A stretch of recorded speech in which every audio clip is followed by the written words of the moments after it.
কিছু মানুষ আছে যারা কখনোই তোমার ভালো সহ্য করতে পারবে না। আমি বিদেশে আসার পর থেকে এমন কিছু মানুষ আছে যারা আমাকে প্রতিনিয়ত সোশ্যাল মিডিয়াতে এরকম মন্তব্য করছে, আমি নাকি লোকের হাত পা ধরে তারপরে বিদেশে এসছি। তোমরা যে মন্তব্যগুলো করো কিছু না জেনে, সেটাই আমার সবথেকে বেশি খারাপ লাগে। তুমি কি জানো যে আমি কতটা স্ট্রাগল করে বিদেশে এসছি? জানো না যখন, তখন আমার মনে হয় মন্তব্য না করাটাই ভালো। আর আমার যদি কোনোদিনও সময় হয়, আমি অবশ্যই তোমাদেরকে জানাবো যে আমি কারো হাত পা ধরে এসেছি নাকি আমি নিজের চেষ্টাতে আজকে এখানে এসেছি। আজকে আমরা ৩ জন মিলে গিয়েছিলাম মাদিনাত জায়েদের পাশে একটা রেস্টুরেন্টে। আজকে আমি আর তীর্থ বিপ্লবদাকে ট্রিট দিচ্ছি। যেহেতু বিপ্লবদা বাড়ি চলে যাবে, তোমরা সবাই জানো যারা আমার ব্লগ দেখো। আজকে রাতের মেনুতে ছিল তন্দুরি রুটি, চিকেন চাপ, সাথে ছিল স্যালাড, গরম ভাত, ডাল, মিক্স সবজি, পাঙ্গাস মাছ আর ছিল হাঁসের মাংস।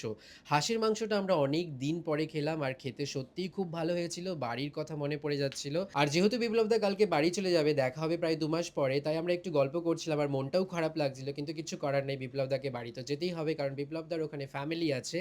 তো যাই হোক, ভিডিওটা আজকে এখানেই শেষ করলাম। দেখা হচ্ছে তোমাদের সঙ্গে পরের ব্লগে। আজকের জন্য টাটা।